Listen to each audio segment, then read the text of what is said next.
Hello, hello, hello, and welcome to another episode of the Enricher Business Circle. I am your host, Rodrika Bennett, and I am super excited for our guest on today. Today, we have Laurie Thiebert, who will be talking to us about rational intelligence and also about how it connects with AI and how we interact with people from day to day. Laurie, welcome.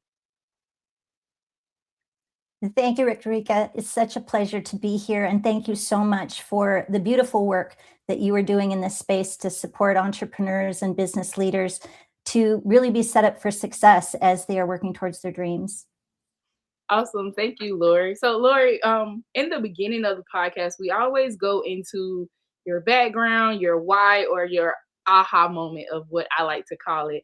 So, I know you're the founder of Aligned Insights Matter, and I know you also have the Mhm. Cater theory, but can you tell us more about your journey of how you became a relationship specialist and what really inspired you to focus on relational intellect for different organizations?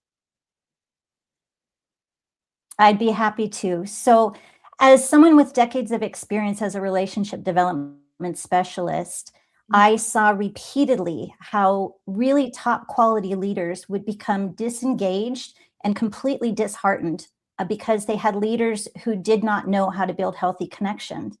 And I was the person that was often brought in to help sort out and figure out what was going on in really complex situations, whether it be within our team or within the clients. And that became my area of specialty. And over time, I realized that when I was in Africa doing some work, I happened to fall in love with a little 8-year-old whose parents had died, and I adopted him after he came home to live with me as a preteen, even though he called me mom for about a year and a half. Once he got here, things were really hard. And even with the help of therapists, it was difficult trying to figure out what he needed in order to be seen, heard, and valued. Over time, we figured out what it would take. And I realized by taking the concepts that I learned in that relationship and marrying it over in the business settings, Mhm. it took things to a whole nother level. So when he was in high school, we had about 6 other high school friends of his that lived with us anywhere from 2 months to 2 years. And they would Okay. come to me and say, Lori, I need help with whatever relationship. And it was because I had to take all that 20 years at that point of experience and put it into a simple recipe that they could figure out what happened and what do I need to do to fix whatever shows up. Since that time, I've been using it in the professional setting as well. And repeatedly, I've had leaders come to me and say, Lori, teach us how you're doing what it is that you're doing. And hence, that's where the Cater Theory, the book, came from.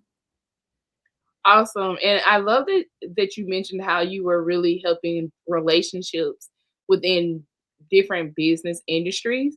And I feel like the cost of poor relationships in different business industries can be a healthy price if you don't get it together, especially if you have a growing business. Can you highlight some of like the statistics around how internally dysfunctional um, businesses are, especially in the US?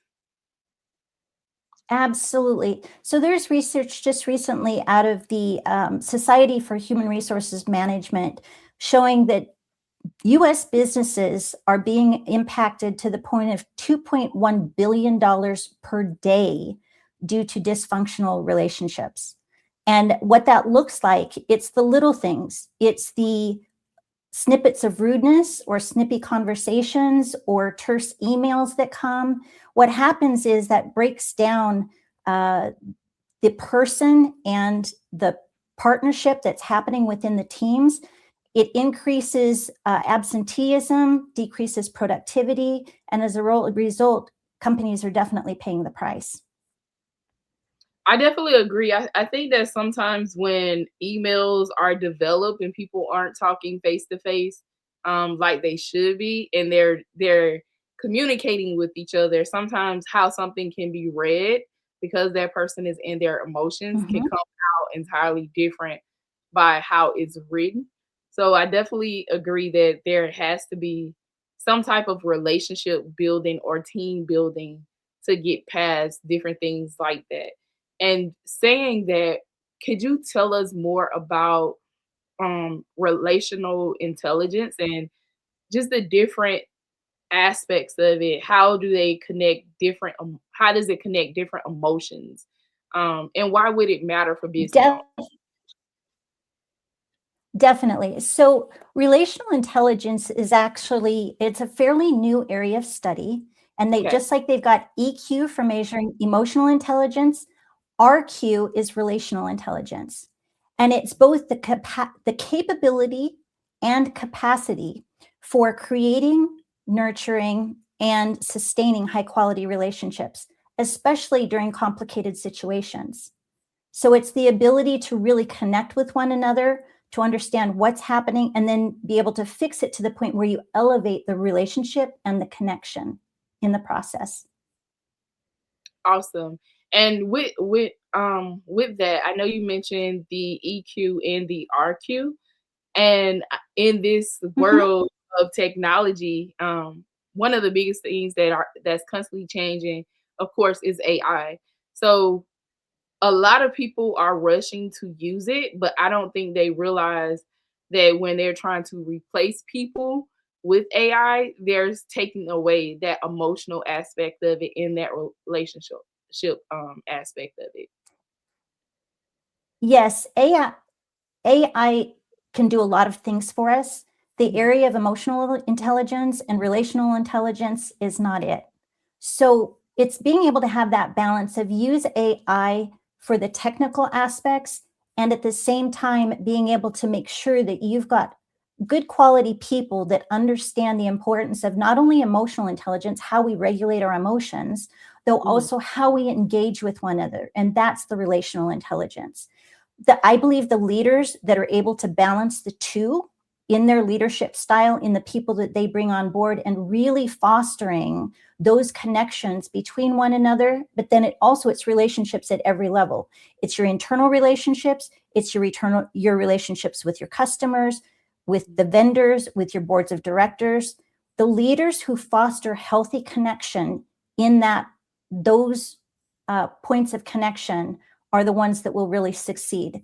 And that actually is brought forth in some of the research on relational intelligence.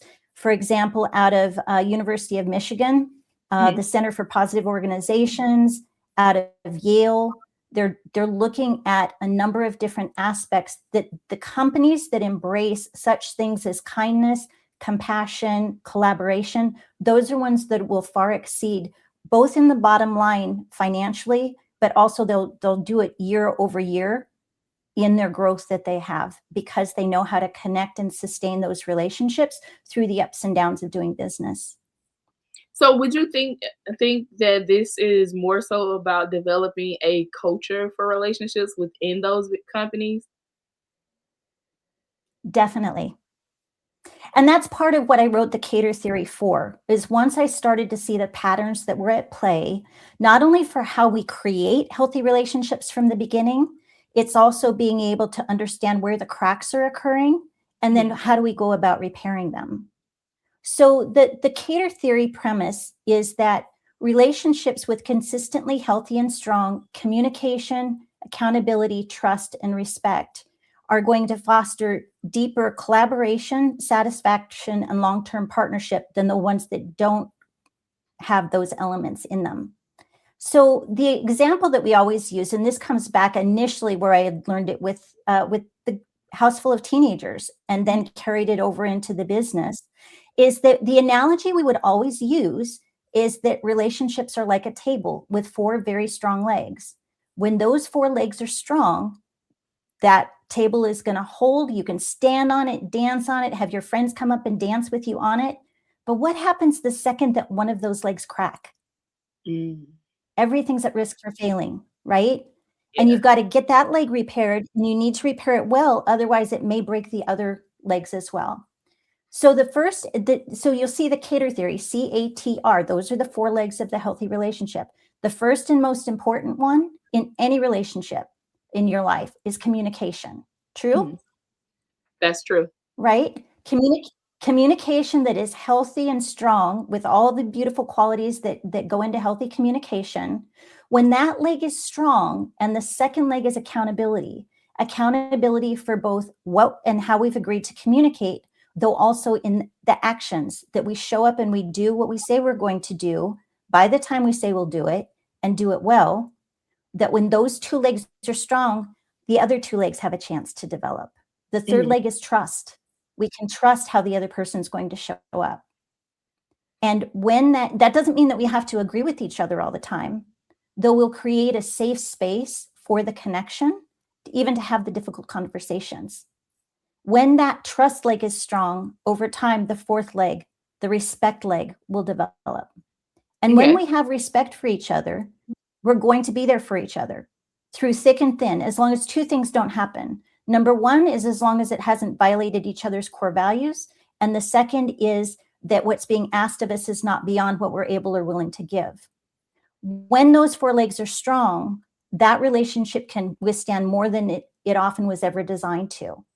And if we think about even, for example, the companies that have made it through, whether it be COVID time, Mhm. with the other companies that they were working with, helping each other to get through that time. This time in AI, right, as people are figuring things out, sometimes we're going through rough patches.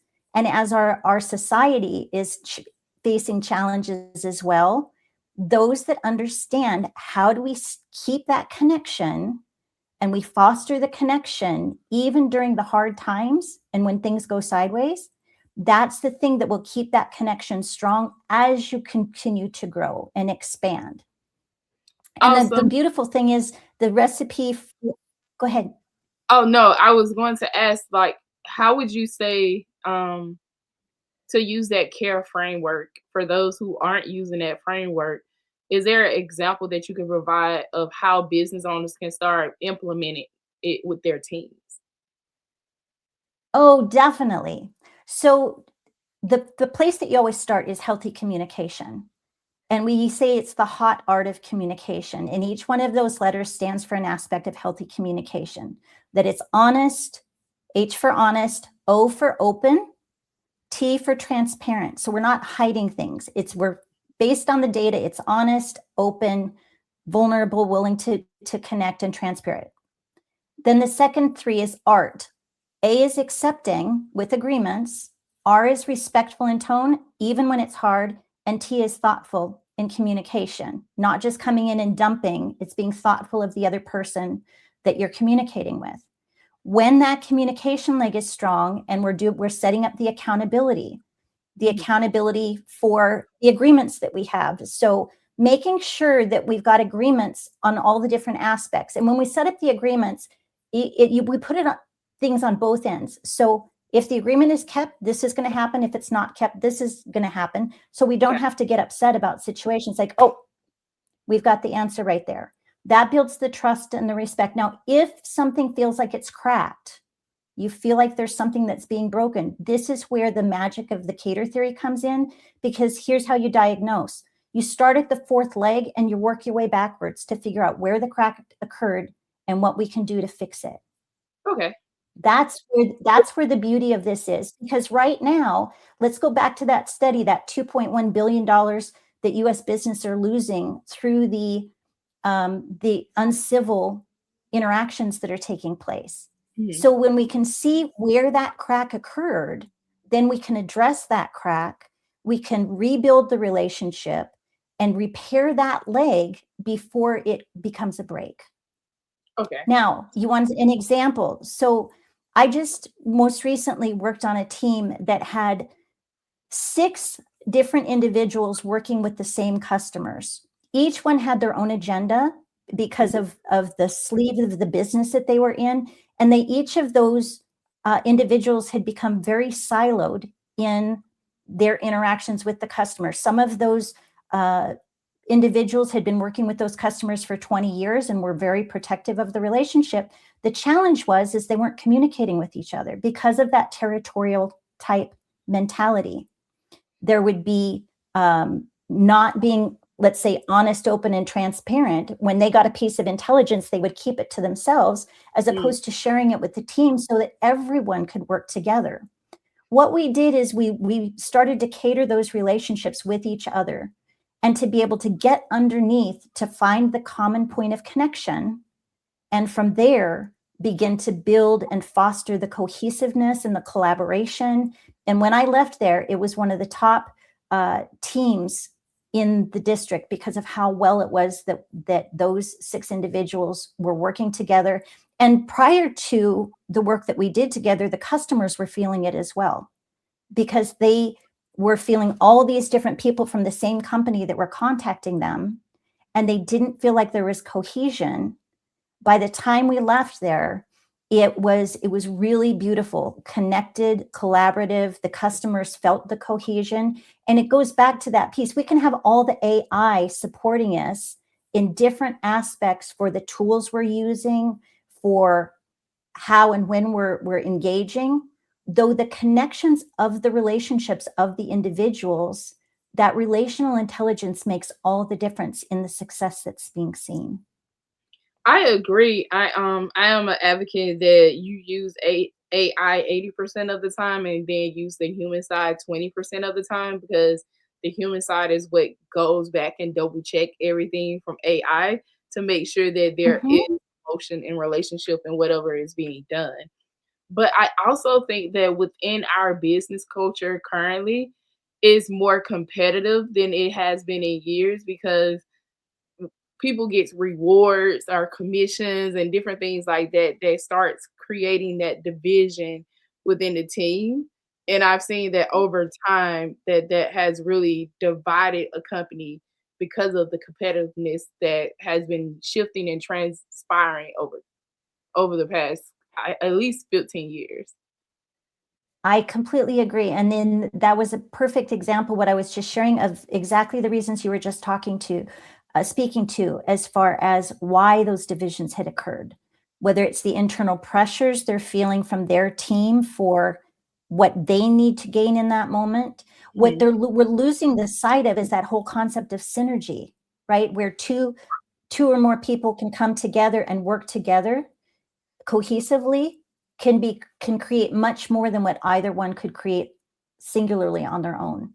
So the more that we can find ways of understanding where each other is coming from and finding that middle ground for how we can support one another, how we can work together, Mhm. that's the sweet spot of what relational intelligence helps to support with, so that our business leaders can meet the demands of today and succeed on both ends. So I guess the question, because I know most of the time when there is issues in the workplace, you have issues at home. How do you think the skills that you're teaching, especially with around communication and your cater method, how do you think that they're rolling over so that they can actually benefit people in their personal lives? It's actually seamless. When we learn it in one area, it carries over into the other. So often people say, I leave Work. my personal life at home, or I leave my work life at work, vice versa. We can't, because we carry those experiences within us, right? And if we can learn in one area of our life how to be able to cater those relationships, to look at the relationship through the lens of the cater theory, and be able to say, okay, I've been doing these things all along. Like, I focus on communication, I focus on trust, I focus on accountability, not necessarily in the order that the framework is. Mhm. What happens is when we look at it in the order of the framework, communication first, then accountability, then trust, then respect, we see how they build upon each other. So that when we're figuring out where did the crack occur, we know at what part in the process is that's causing the ramifications down the line. Okay. Because if trust and respect are broken, it's come from something that's happened in the first two legs. So when we learn this, let's say at work, how we use this in our interactions at work, it can carry over at home, whether it be in our friendships, in our relationship with our significant other, in our relationship with our children, regardless of the age. Awesome. And I guess my last question for you today, Lori, is what is one piece of advice that you will give to executives or business owners who want to create high trust in a high performing team? Learn more about relational intelligence if you're not familiar with it already to understand the value of what it is for bringing in such things as kindness, compassion, collaboration, gratitude into your business, for it to become a staple and a cornerstone of how you operate. Because the research is showing those companies that embed that within their culture are the companies that will succeed, because it helps to address many of the things that we've talked about today about how to be more effective, to increase productivity, to increase a culture where people like being at work, like engaging. They're not expending so much energy on the parts that aren't working, Mhm. and especially for your leadership teams. Think about the amount of energy that's being lost putting out the fires every day, Right. trying to create harmony within the teams or within what the focus is for that department or division. And instead, when we have cohesion that's taking place and collaboration, beautiful things can happen. So you can get focused out into the long term for what are our next goals? Where is the company going? How are we getting them there? You're being more forward focused as opposed to putting out the fires day to day. Awesome. Well, Lori, thank you so much for coming on the show today. And could you please let the audience know how they can connect with you, if they want Yes. to actually on relationships, build relationships within their business, or know more about rational intellect? Yes, relational intelligence. So you're welcome to connect through my website, which is alignedinsightsmatter.com. And if you'd like to start practicing some of the things that we've talked about today, go to www.cateryourrelationships.com. So that's CATR, yourrelationships.com. And you can get a personal workbook that will help you to start looking at your own relationships in these four areas, in the communication, accountability, trust, and respect aspects, to see what feels good to you, what's working well, and what areas feel like there may be some cracks, and can we go about fixing it. And there will also be a link within the email that comes for the Cater Your Relationships workbook, that if you want to get a copy of the Cater Theory book to understand this more fully, you can do that. We really want to start healing our world, and that's what my mission is right now going forward, both with creating healthy culture within our businesses, and then also helping those ripples to carry out into our greater world in society, for families, for friendships, to understand how do we take these things that feel like there's cracks that have occurred and be able to heal them so that we can function well and we can have more happiness both at work and at home. Awesome. Well, thank you again, Lori, for being on the show today. And to all of our listeners, thank you for tuning in. I hope you guys are having an amazing week thus far. And make sure you stay tuned, like, share, and follow the podcast. I'm sure there's always something interesting on the podcast that can be beneficial to you or someone you know. So please make sure you like, share, and follow the podcast. And until next time, have a great day and stay enriched.